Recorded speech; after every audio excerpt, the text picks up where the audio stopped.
Bonjour à tous, bienvenue sur le stand Bouygues. Nous allons parler du secteur de la construction qui opère de grandes transformations pour être capable de construire en émettant moins de carbone.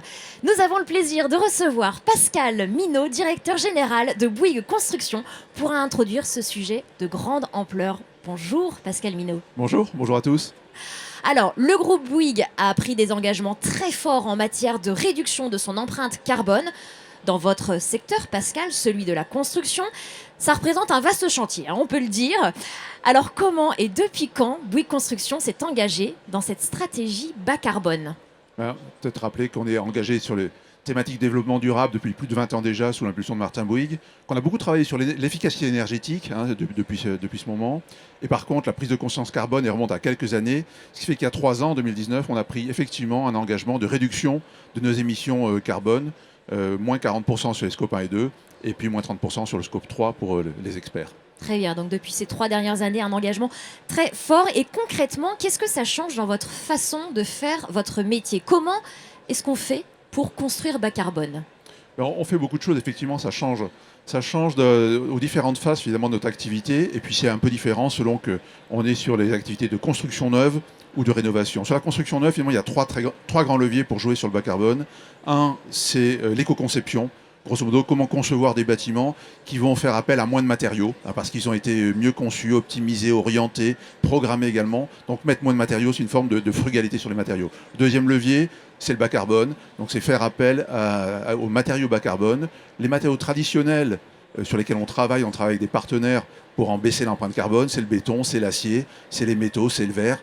Et puis également, le troisième levier, ça va être tout ce qui tourne autour de l'économie circulaire, c'est-à-dire comment à la fois on utilise des matériaux issus du recyclage, parfois du réemploi, et puis également limiter la génération de déchets, ou en tous les cas organiser le recyclage des déchets quand on en produit encore sur nos chantiers.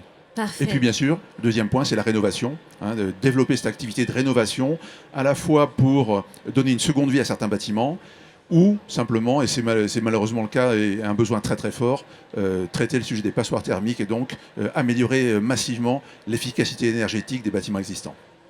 Il y a vraiment un renforcement de vos centres d'expertise avec de nouvelles entités aussi. Je pense à WeWood par exemple, Smart Fabric, etc. Oui, effectivement, quand on s'adresse finalement à ces nouvelles façons de construire, avec cette volonté de construire sans détruire, on a besoin de développer des expertises au sein de l'entreprise. Donc ça va toucher aux façons de construire, aux solutions pour la rénovation, la mise en œuvre de matériaux bas carbone et en particulier le développement de la construction bois. Donc tout ça, c'est des expertises qu'on doit acquérir. On doit finalement créer autour de nous un écosystème de compétences externe, et puis bien sûr en interne, former nos collaborateurs, c'est nos compagnons, c'est notre maîtrise, ce sont nos ingénieurs, pour pouvoir effectivement concevoir et réaliser ces projets. Un grand changement donc pour la construction bas carbone, un changement qui peut certainement pas se faire seul, donc c'est l'ensemble du groupe qui porte vos avancées, et j'imagine que l'union des compétences est plus que jamais valable. Oui, effectivement, bien sûr nos partenaires dans le groupe, vous les connaissez naturellement, sont Colas avec qui on travaille très régulièrement, c'est Bouygues Immobilier. Demain, normalement, ce seront nos partenaires du groupe Equance qui vont rejoindre le groupe Bouygues, avec lesquels on pourra travailler sur des solutions de génération, de distribution ou de stockage d'énergie, notamment pour nos bâtiments. Donc ça, on le fait en interne. On le fait également beaucoup en externe, puisque une grande partie des émissions carbone, une très grande partie des émissions carbone lors de nos activités de construction viennent finalement de la fabrication des matériaux qu'on met en œuvre. Donc c'est du travail, de partenariat, de R&D commune, de projets pilotes et de développement avec tout un écosystème de partenaires, des fabricants, mais aussi des concepteurs pour pouvoir réaliser ces bâtiments qui ont la plus faible empreinte carbone possible. Merci beaucoup Pascal Minaud pour cette introduction. Merci monsieur le directeur général de Bouygues Construction.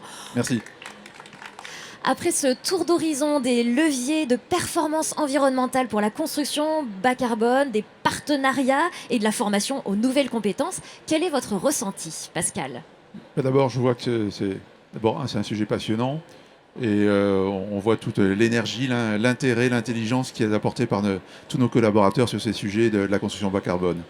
Peut-être pour conclure, je voudrais vous dire 2 choses. Un, d'abord, c'est que finalement la construction, par rapport au sujet urgent, massif du carbone, on est à la fois partie du problème et partie de la solution.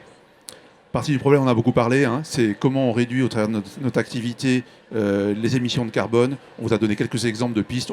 C'est vraiment une priorité. Je peux vous dire, pour moi, c'est quelque chose qui est tout en haut de mon agenda et j'y consacre énormément de temps pour comprendre et imaginer avec nos équipes les solutions et puis ensuite planifier comment on va mettre en œuvre rapidement l'ensemble de ces solutions. Mais on a aussi une partie de la solution parce que finalement, ce sont bien nos entreprises qui vont aussi réaliser les infrastructures de la société bas carbone.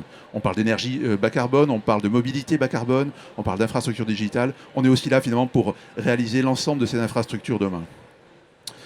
Donc beaucoup de choses et puis surtout un super projet pour l'ensemble de nos collaborateurs et puis une vraie contribution à résoudre ce problème massif et urgent qu'est le problème du climat. Exactement. Merci beaucoup Pascal Minault. Je vous demande d'applaudir bien fort Pascal Minault, Anaïs Duperron, Christian Cremona, Marina da Silva Carvelas et Elliot Mériel. Merci d'avoir répondu à cette question essentielle à laquelle votre secteur doit répondre. Comment construire en émettant moins de carbone? Merci.